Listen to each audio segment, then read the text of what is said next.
Los saludo cordialmente en el nombre del Señor Jesucristo. Voy a proseguir con el mensaje La guerra espiritual en su parte 2 y hablaré sobre la armadura de Dios y veremos, por supuesto, las armas de la guerra. Y vamos a hablar de una guerra espiritual, porque hoy se está peleando en el mundo una guerra oscura, sucia y diabólica. Es una guerra entre la luz y las tinieblas, lo bueno y lo malo, el cielo y el infierno, Cristo y Satanás. Y nosotros somos parte de esa guerra, nos guste o no. No podemos ser neutrales. Las Sagradas Escrituras dicen en Efesios capítulo 6, versículos 10 al 18. Por lo demás, hermanos míos, fortaleceos en el Señor y en el poder de su fuerza. Vestíos de toda la armadura de Dios para que podáis estar firmes contra las asechanzas del diablo. Porque no tenemos lucha contra sangre y carne, sino contra principados, contra potestades, contra los gobernadores de las tinieblas de este siglo, contra huestes espirituales de maldad en las regiones celestes. Por tanto, tomad toda la armadura de Dios para que podáis resistir en el día malo y, habiendo acabado todo, estar firmes. Estad pues firmes, ceñidos vuestros lomos con la verdad y vestidos con la coraza de justicia y calzados los pies con el apresto del evangelio de la paz. Sobre todo, tomad el escudo de la fe, con que podáis apagar todos los dardos de fuego del maligno. Y tomad el yelmo de la salvación y la espada del Espíritu, que es la palabra de Dios, orando en todo tiempo con toda oración y súplica en el Espíritu, y velando en ello con toda perseverancia y súplica por todos los santos.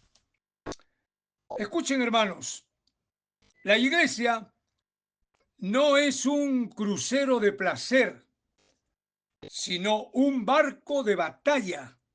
Estamos en guerra. Los cristianos genuinos y renacidos con el Espíritu Santo, reconocemos que estamos en guerra todo el tiempo. Este mensaje es un llamado a las armas para la guerra. También es una declaración de victoria, porque la armadura de Dios, bien puesta en nuestra vida, nos da la victoria. Nosotros nacimos de nuevo de arriba con Cristo. Y si hemos nacido de nuevo, estamos rumbo al cielo. Pero también hemos nacido para la batalla. Porque desde que experimentamos el nuevo nacimiento, empezó la guerra espiritual entre nosotros y el mal. Pero hay algo que tenemos que tener bien claro, que nacimos de nuevo con Cristo y el Espíritu Santo para ganar. Todos los nacidos de nuevo somos guerreros de Cristo.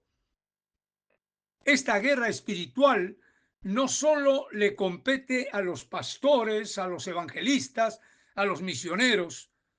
Todos, sin excepción, estamos involucrados, hombres y mujeres. Así que tomemos muy seriamente lo que nos está ordenando Dios en el capítulo 6 de Efesios que acabamos de leer. La armadura de Dios debemos tenerla puesta día y noche, porque los ataques son día y noche en todo horario. Escuchen bien, para librar las batallas que diariamente tenemos, debemos conocer ampliamente a qué enemigo nos estamos enfrentando. Y en el mensaje anterior, la parte 1, les hablé sobre este personaje, su naturaleza y su poder de acción sobre el planeta Tierra, sobre el género humano y sobre el mismo cristianismo.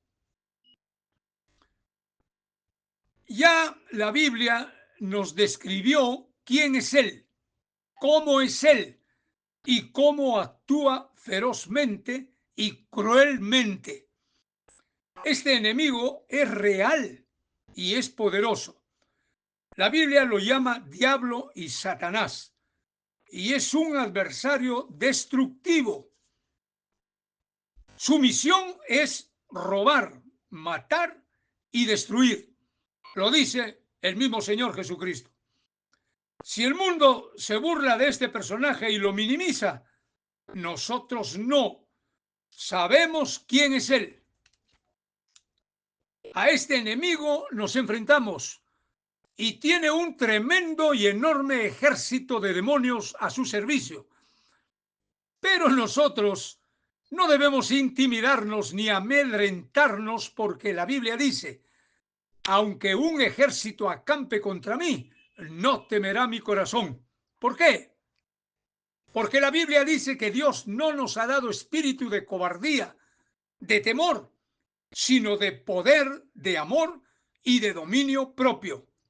Además, el ejército que nos acompaña a cada cristiano renacido en esta guerra espiritual es poderosísimo.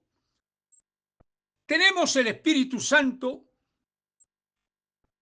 que es el mismo Dios viviente y es mayor que aquel que esté en el mundo, dice la palabra, y mora en cada hijo de Dios que ha nacido con Cristo y el Espíritu Santo. Tenemos la palabra de Dios, tenemos la oración, que es el arma más poderosa. Tenemos el nombre y la autoridad que Jesús nos ha dado. Tenemos los ángeles que acampan alrededor nuestro y nos defienden. Y esto no es todo.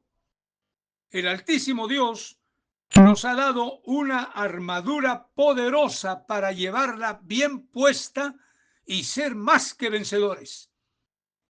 Si Dios no nos hubiera provisto de todo esto, nosotros para enfrentarnos a Satanás y los demonios seríamos verdaderamente enclenques y débiles en nuestras propias fuerzas.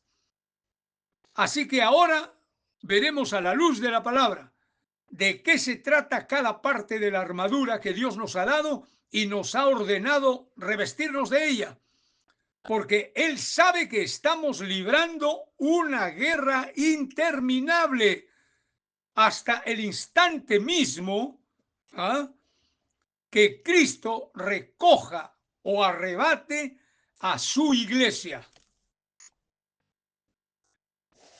La llenura plena del Espíritu Santo es en nuestro ser, es lo que nos da estabilidad y seguridad para enfrentar las batallas diarias. El ministerio esencial del Espíritu Santo consiste en conceder al cristiano el poder para la vida diaria, en todo orden de cosas. Satanás se llena de ira cuando sabe que el creyente cristiano ha descubierto la vida de plenitud espiritual y comienza a andar en el Espíritu Santo. Pero tenemos que tener en cuenta que el Espíritu Santo no es el único ser que vive en el mundo espiritual. Satanás también vive ahí. Y cuando nosotros salimos de esa plenitud espiritual, de esa llenura, y nos dejamos llevar por nuestra naturaleza carnal, pecaminosa, caída, débil, nos metemos en territorio enemigo. Si tú enfrentas las batallas diarias, si las enfrentamos sin estar llenos del Espíritu Santo y vestidos de la armadura de Dios, ten por seguro que sin esa protección Satanás te revuelca y te va a hacer hasta picadillo. En Gálatas capítulo 5 versículo 16 dice: Digo pues, andad en el Espíritu Santo y no satisfagáis los deseos de la carne. Cuando nosotros dejamos de andar en el Espíritu Santo y comenzamos a satisfacer los deseos carnales, estamos abriendo una puerta al enemigo y sus agentes de maldad para que actúen y operen en nuestras vidas. Jesús está con nosotros a través de su Espíritu Santo. Y si andamos llenos de Él, bajo su control, bajo su dirección, bajo su dominio y bajo su mando, entonces se cumple la palabra dicha en Romanos 8:37. En todas estas cosas somos más que vencedores por medio de aquel que nos amó. Satanás puede emplear cualquier inclinación natural o debilidad que tengamos, si no están dominadas todas por el Espíritu Santo. Ojo. Por ejemplo, el sexo, que es una de las partes más fuertes en cuanto a debilidad humana, y que Satán conoce eso y trabaja a través del sexo. Luego, la inclinación al dinero. Ya sabemos que el amor al dinero es raíz de todos los males. Cuando tenemos amor al dinero, fuera del lugar que Dios nos ha dado para saber qué hacer y cómo administrar un dinero, entonces también le abrimos la puerta al enemigo. Y así hay en muchas cosas, en muchísimas cosas. Esta es la razón por la cual necesitamos toda la armadura de Dios. Este es el tema. Entonces hagamos una revisión de todas las cosas que componen la armadura de Dios. En primer lugar, vamos a ver el cinturón de la verdad. Ya acabamos de leer nosotros en Efesios 6, desde el versículo 10 hasta el 18. Así que vamos a ver el cinturón de la verdad. En Efesios 6, 14, dice: estad pues firmes, ceñidos vuestros lomos con la verdad. El apóstol Pablo estuvo constantemente vigilado por soldados romanos. Así fue siempre.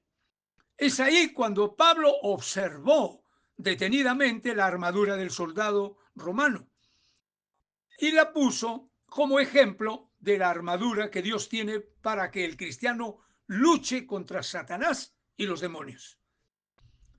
El cinturón romano tenía de 15 a 20 centímetros de ancho. O sea, tenía un buen ancho y que iba a la cintura y sostenía la espada, la daga, sostenía armas para la guerra. Y Pablo dice que la parte fundamental de la armadura del cristiano es la verdad. Es decir, un creciente y amplio conocimiento de la verdad y una comprensión clara de las Sagradas Escrituras para aplicarla a nuestras vidas. En segundo lugar, vamos a ver la coraza de justicia.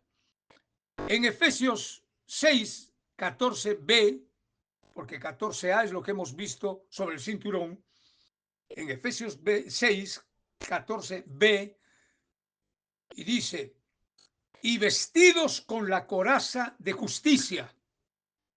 La coraza de la armadura romana era de bronce, revestida con cuero, y protegía al soldado lo más vital de su cuerpo, el corazón. La coraza espiritual que protege nuestro corazón, o sea que nuestra mente es el corazón del espíritu. Cristo murió por nosotros y nos presentó como justos delante del Padre, porque mientras tanto no había justo ni aún uno. El único justo fue el Señor Jesucristo, el único sin pecado. Y cuando Él nos presentó como justos delante del Padre, esa es la coraza de justicia. Romanos 3:10 dice: que no hay justo ni aún uno. Estamos dentro de la justicia que demanda el Padre. El Padre demanda que estemos, que seamos justos verdaderamente, y Jesucristo nos presentó como justos delante de Él. Y en 2 de Corintios 5, versículo 21 dice: al que no conoció pecado, por nosotros lo hizo pecado, para que nosotros fuésemos justicia de Dios en él. O sea, el Señor Jesucristo jamás conoció pecado, ¿no? Jamás se le halló pecado ni engaño en su boca, dice la Biblia. Él fue sin pecado, pero por nosotros el Padre lo hizo pecado. O sea, Él cargó con el pecado de todos nosotros para que nosotros fuésemos justicia, o sea, justos delante del Padre. También, al obrar nosotros, obramos con la justicia de Cristo, ya no con las injusticias propias de este mundo y su sistema caído y propias de la carne. En tercer lugar, Efesios capítulo 6, versículo 15 dice: y calzados los pies con el apresto del Evangelio de la paz. En cuanto al calzado del soldado romano, la orden gubernamental era que las sandalias llevaran clavos especiales de seguridad en las plantas que daban a la tierra, y en la batalla cuerpo a cuerpo los pies se mantenían firmes en el suelo. En cuanto a nosotros, el calzado del Evangelio de la paz es para andar con Dios y andar como Cristo anduvo, y así poder resistir y vencer a Satanás y sus demonios. Acuérdense lo que dice 1 de Juan capítulo 2, versículo 6, que el que dice que conoce a Cristo debe andar como Él anduvo. Aún cuando tenemos conflicto exterior, tenemos paz interior. Es el calzado del Evangelio de la paz. Nosotros podemos estar en batallas contra el pecado, contra las tentaciones, contra Satán, contra los demonios. Podemos pasar por muchos problemas internos, espirituales, pero sin embargo nosotros tenemos paz interior porque tenemos el Espíritu de Dios adentro, porque tenemos la fe en Él, porque sabemos que nosotros vamos a ser vencedores en cualquier instante si nos aferramos realmente al Espíritu de Dios y a la palabra. Así como Pablo estaba en lo peor del calabozo, prisionero, y sin embargo se ponía a cantar, tenía paz en su corazón, y estaba ahí en medio hasta de bichos raros. Pero esta expresión del Evangelio de la paz no es sinónima con el Evangelio de la salvación, de las buenas nuevas. Jesús dijo en Juan 14, versículo 27, mi paz os doy, yo no os la doy como el mundo la da. No se turbe vuestro corazón ni tenga miedo. O sea, hay un lugar de descanso y paz en la mente de cada cristiano, aún en medio de las batallas. Satanás emplea nuestra preocupación, emplea nuestras ansiedades, nuestros problemas, nuestras tensiones para sacarnos de la paz de Dios y hacernos tambalear y hacernos dudar. Eso no podemos permitirlo. Sabemos en quién hemos creído y es poderoso para guardar nuestro depósito hasta aquel día. Si estamos pasando por cualquier tipo de tribulación, acudamos a las promesas de Dios. El Salmo 46, versículo 1 dice: Dios es nuestro amparo y fortaleza y nuestro pronto auxilio en las tribulaciones. ¿Se dan cuenta? Él es nuestro amparo, Él es nuestra fortaleza. ¿Qué más podemos querer o pedir? Y es nuestro pronto auxilio en cualquier instante. Y en Isaías 41:10 dice: no temas porque yo estoy contigo. No desmayes porque yo soy tu Dios, que te esfuerzo. Siempre te ayudaré. Siempre te sustentaré con la diestra de mi justicia. ¿Ah? O sea, el Señor está con nosotros en todo tiempo, cada instante. A Él no se le pasa nada. Él jamás nos abandona. Él no abandona a ninguno de sus hijos, a ninguno de los que Él conoce, que son suyos, que han nacido de nuevo con el Espíritu Santo y por tanto son de Cristo. En Filipenses capítulo 4, versículos 6 y 7 dice: por nada, escuchen bien, por nada estéis afanosos, sino sean conocidas vuestras peticiones delante de Dios, en toda oración y ruego con acción de gracias, y la paz de Dios, que sobrepasa todo entendimiento, guardará vuestros corazones y vuestros pensamientos en Cristo Jesús. Nuestra confianza está en las promesas de Dios, que nos hacen andar con el calzado del Evangelio de la paz. Así que no nos afanemos por nada. Pongamos siempre todo, absolutamente todo, en las manos del Señor. Él es el Señor de señores, Rey de reyes, el todopoderoso Dios. En cuarto lugar, Efesios capítulo 6, versículo 16 dice: sobre todo, tomad el escudo de la fe, con que podáis apagar todos los dardos de fuego del maligno. La fe. La fe es una de las cosas más grandes que Dios nos ha dado. Y es el escudo que nos protege.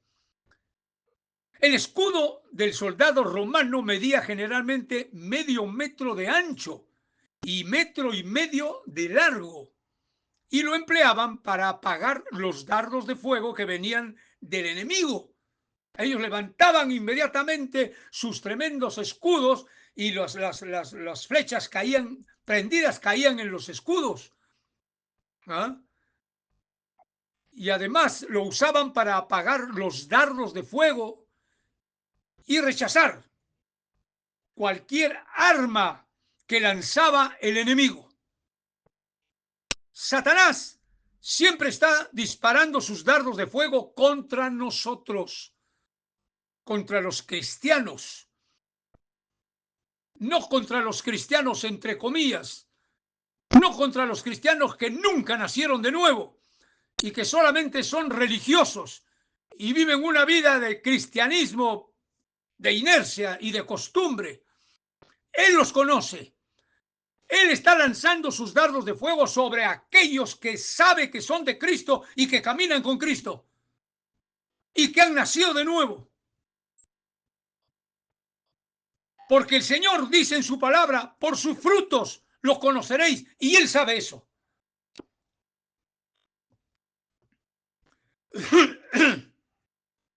Él nos acusa, nos hace sentir culpables y quiere traernos abajo. Pero el escudo de la fe como protección, o sea, confianza absoluta en Él, en el Señor Jesucristo, nos libera de los dardos de fuego. En en Primera de Samuel, capítulo 17, versículo 45, dice: entonces David, el rey David, entonces dijo David al filisteo, al grandazo ese: tú vienes a mí con espada y lanza y jabalina, mas yo vengo a ti en el nombre de Jehová de los ejércitos, el Dios de los escuadrones de Israel, a quien tú has provocado. O sea, este vino con un montón de armas Pero David tenía el arma más poderosa, el arma más poderosa, que era tener al mismo Dios viviente peleando por él. Él sabía que su fe en el Dios omnipotente le bastaba para traer abajo a ese gigante de 3 metros. El escudo de la fe nos hace invencibles, nos demuestran las Sagradas Escrituras. Lo demuestra a través de David y Goliat, que fue invencible por la fe en el Dios Altísimo. En quinto lugar, Efesios 6, versículo 17a, dice: y tomad el yelmo de la salvación. En el soldado romano, el yelmo era el casco y le protegía la cabeza. Para los cristianos, el yelmo de la salvación consiste en estar uno convencido, seguro de que su salvación es absolutamente segura y completa y para toda la eternidad.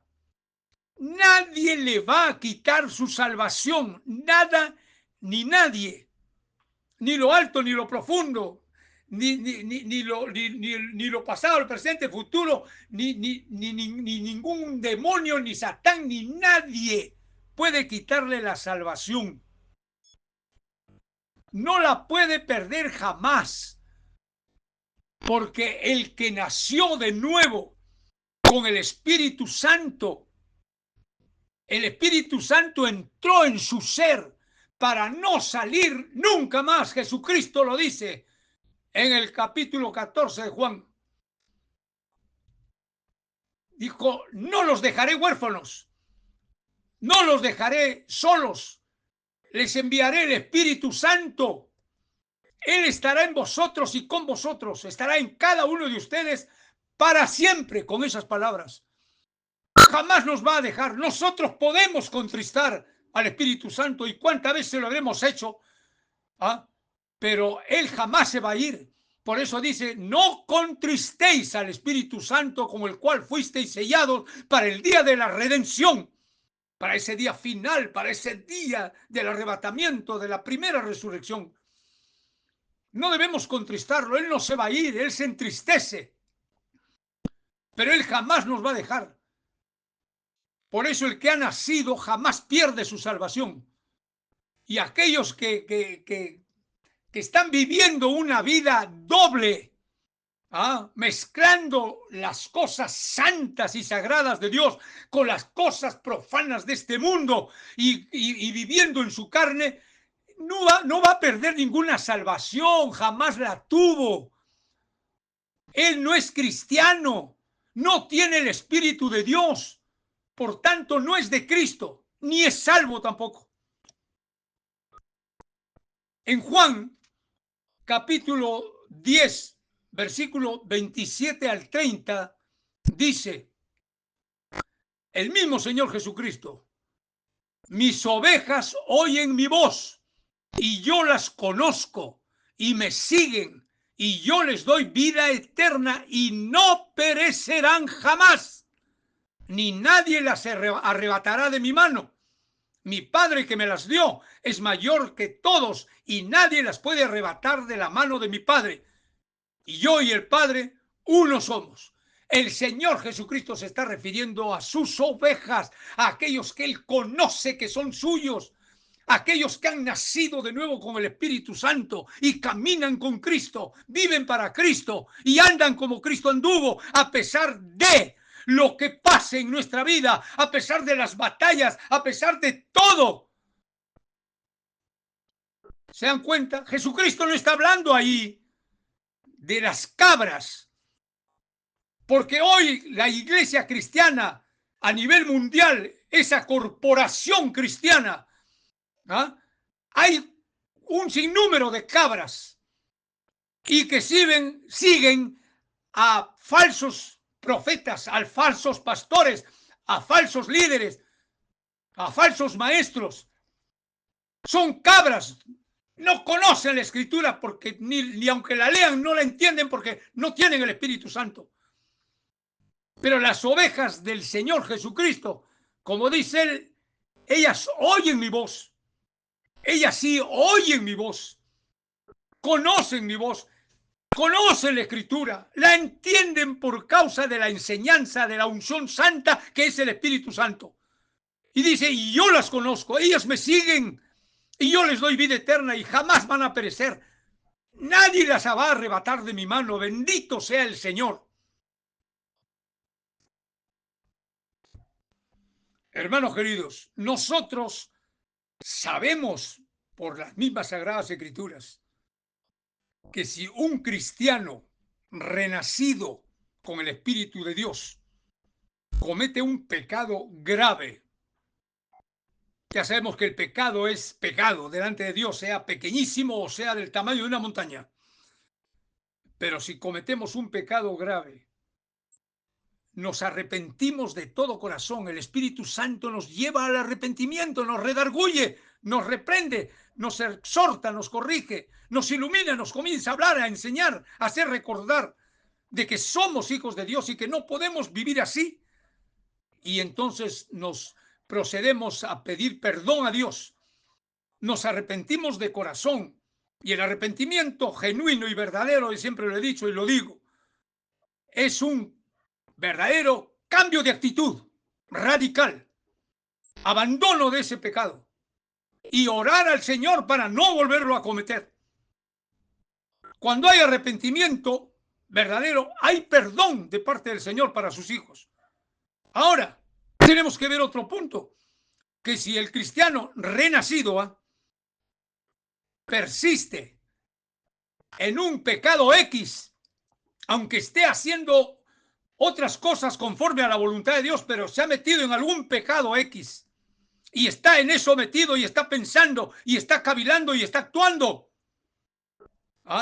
el Señor no le va a quitar el Espíritu Santo ya. Es decir, yo ya lo dije en la primera parte, pero lo voy a repetir. La criatura que sale del vientre de la madre ya nació, salió de su mundo interno, nació. Aunque se haga una junta de médicos, no lo van a poder volver a meter vaginalmente al vientre de la madre. Ya nació. Igual es en nuestro nuevo nacimiento con el Espíritu Santo. Hemos nacido saliendo del vientre de Satán, del vientre del mundo, y hemos nacido con el Espíritu Santo a una nueva vida. De modo que si alguno está en Cristo, nueva criatura es. Las cosas viejas pasaron, he aquí en adelante, todas son hechas nuevas. Segunda de Corintios 5:17. Entonces, cuando alguien persiste en un pecado, ¿qué cosa es lo que hace el Espíritu Santo? Nos hace pasar por el fuego. ¿Algún cristiano puede decir que no ha sido pasado por el fuego en algún momento de su vida?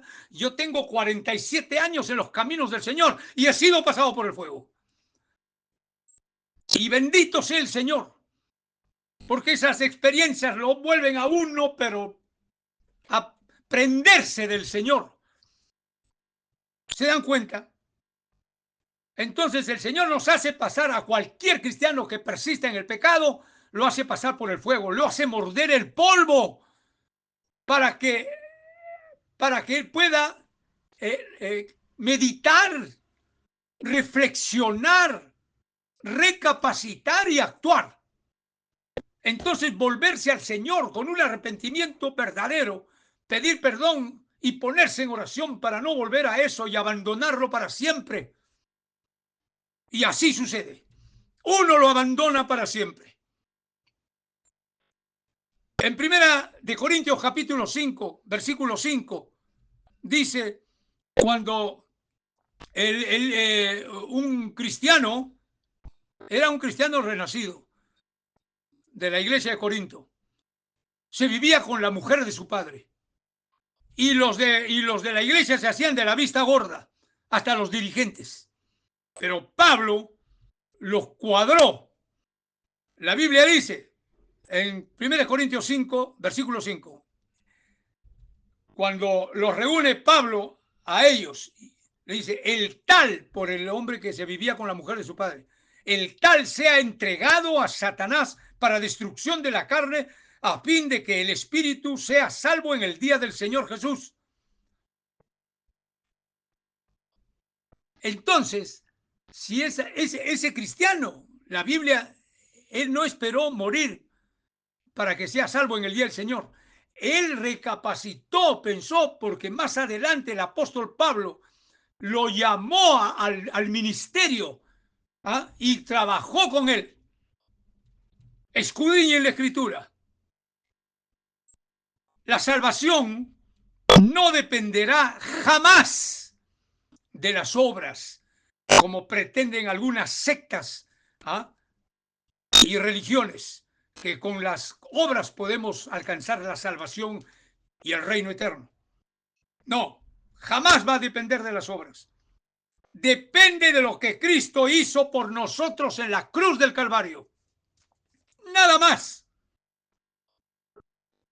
En sexto lugar, en Efesios 6, versículo 17b, dice, tomad la espada del Espíritu, que es la palabra de Dios.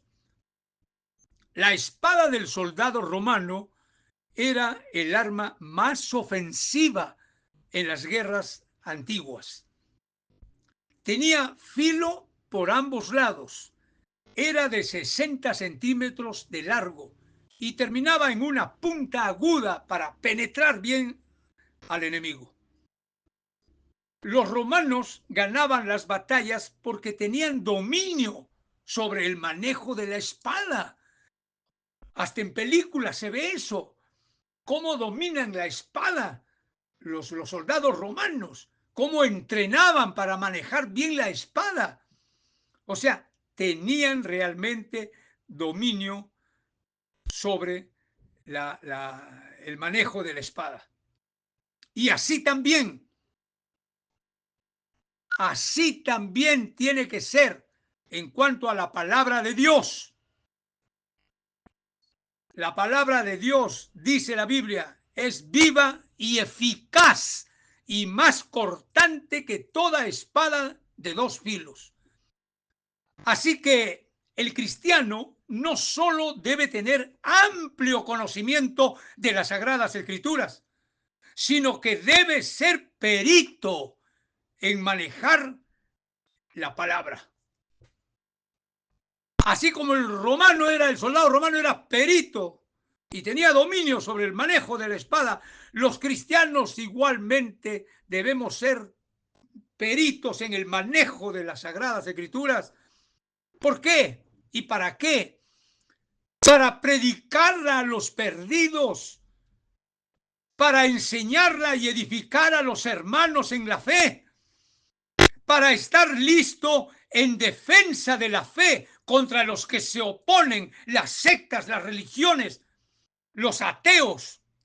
Si tú no manejas bien las Escrituras, si no tienes un amplio conocimiento de ellas y la manejas bien la Escritura, no vas a poder ponerte en defensa de la fe contra toda esta gente engañada y perdida.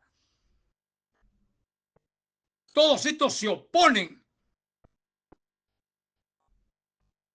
También el manejo de la Sagrada Escritura, de conocerla bien y manejarla bien, es para nuestro propio crecimiento y para usarla como arma poderosa contra Satanás, contra sus demonios, y vencer en cualquier situación de ataque satánico o demoníaco. Acuérdense que Jesús decía cuando Satán lo tentó, escrito está. ¿Se acuerdan esa parte que Satanás le presentó en una visión toditito los reinos de la tierra y su majestuosidad y todito? Y le dijo, esto a mí me ha sido entregado, a quien quiero le doy. Si tú te postras y me adoras, todos serán tuyos. Y Jesús le dijo, escrito está, al Señor tu Dios adorarás y a Él solo servirás. ¿Se dan cuenta? O sea que es un arma poderosa. Cuando Satanás quiso hacer caer a Jesús, él citó la palabra. ¿Se acuerdan de esa parte que los lleva al pináculo del templo y le dice, lánzate? Lo llevó a la parte más alta y dijo, lánzate, porque escrito está, dijo Satán, que los ángeles te recibirán en sus brazos para que no te des contra la piedra. ¿Ah? Pero el Señor nuevamente dijo, escrito está, no tentarás al Señor tu Dios. Los cristianos debemos hacer lo mismo cuando nos ataca Satanás, citar la palabra en voz alta. Yo lo he hecho y lo he hecho varias veces. Yo he tenido ataques satánicos, ataques de demonios, no de que los he visto. Se me han presentado. He empezado una guerra sin cuartel con las escrituras, la oración y las escrituras, hasta vencer. He terminado transpirando, sudando, pero salió, se fue. Así es, hay mucha gente que es atacada así tan directamente. Así que uno tiene que usar las sagradas escrituras, el escrito está. Pero hay algo sumamente importante, hermanos, en cuanto a la guerra espiritual. En Santiago 4:7, capítulo 4, versículo 7, dice, someteos pues a Dios, resistir al diablo y huirá de vosotros. Hay muchos cristianos que resisten al diablo, ¿ah? Pero el diablo no huye.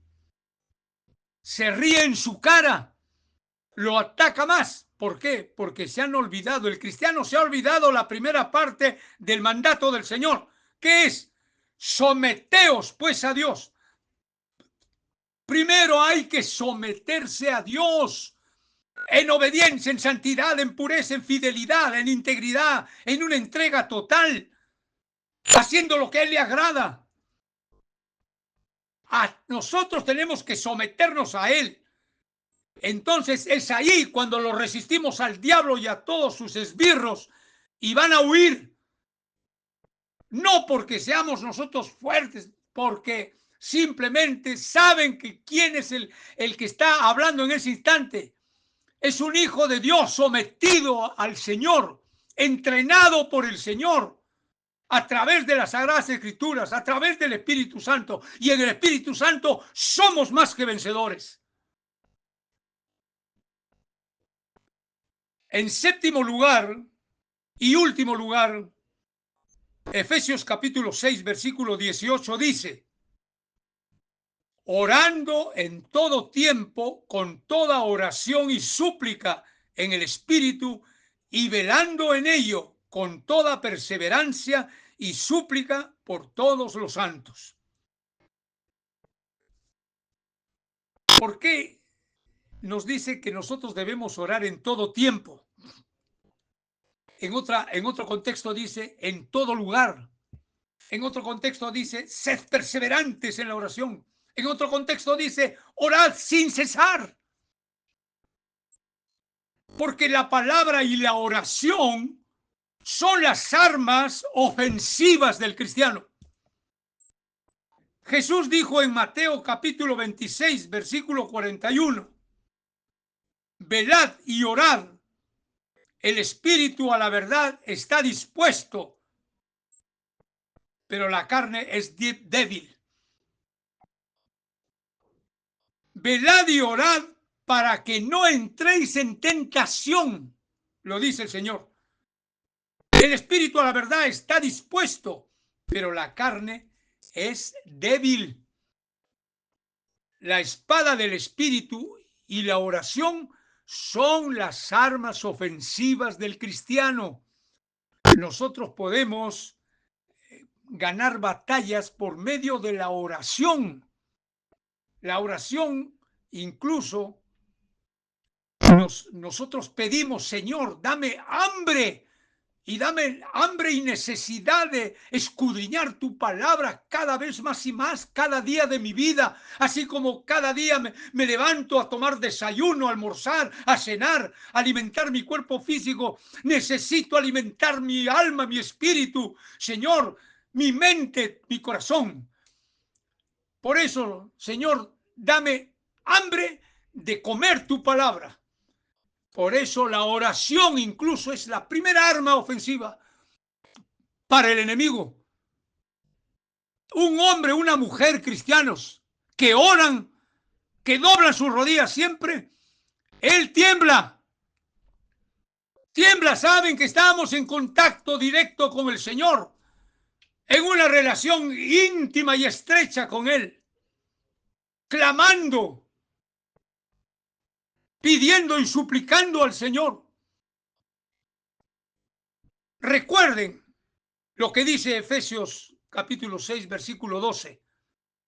No tenemos lucha contra hombres, sino contra principados, contra potestades, contra los gobernadores de las tinieblas de este siglo, contra huestes espirituales de maldad en las regiones celestes. Estamos viviendo tiempos difíciles, ustedes y yo lo sabemos, sobre todo en el aspecto moral y en el aspecto espiritual. Son tiempos, pero de una tremenda caída, no solamente en el mundo que está pudriéndose espiritualmente y moralmente, sino en la misma iglesia cristiana. Hay una caída moral tremenda. Y podemos ver que Satanás y los demonios están dominando el planeta Tierra en cuanto a esa situación, pero nosotros tenemos la autoridad, el poder y la armadura de Cristo que nos dan la victoria sobre el mundo, sobre Satanás y sobre la carne. Nosotros no somos soldaditos de plomo, soldaditos de vitrina, no somos soldados de cuartel que están esperando la guerra, que un país los desafíe para que vayan al campo de batalla.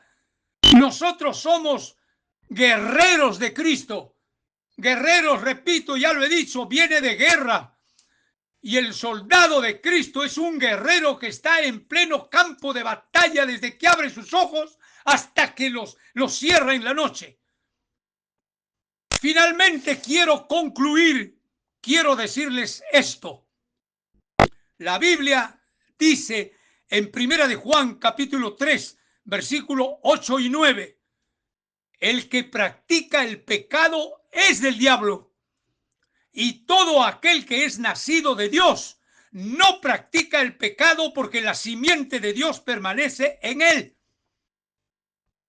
Y un verdadero hijo de Dios, hija de Dios, que tienen el Espíritu Santo dentro de su ser, no puede estar practicando el pecado porque lo sabemos que eso Dios lo aborrece y le desagrada completamente y que nos corta nuestra relación íntima con el Señor.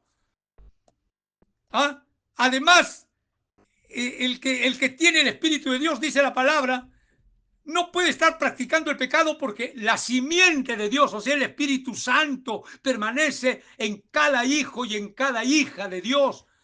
Y Él nos está siempre hablando, transformando, cambiando nuestras vidas, nuestra manera de pensar, de hablar, de ser, de proceder. Así que si alguno cree y afirma ser cristiano, pero todavía encuentra deleite y placer en practicar todo aquello que tiene que ver con las obras de la carne y con el mundo, que no se engañe a sí mismo. Quien haga esto no es un hijo de Dios. Si sigue practicando el pecado, su padre es el diablo. Así que a vestirnos de la armadura de Dios y con el ejército que Dios nos ha dado, tengamos la certeza que tendremos victoria en las batallas de esta guerra espiritual. Esta es una realidad y una verdad bíblica y una realidad tangible. He terminado. Que Dios los bendiga grandemente a todos y cada uno de ustedes.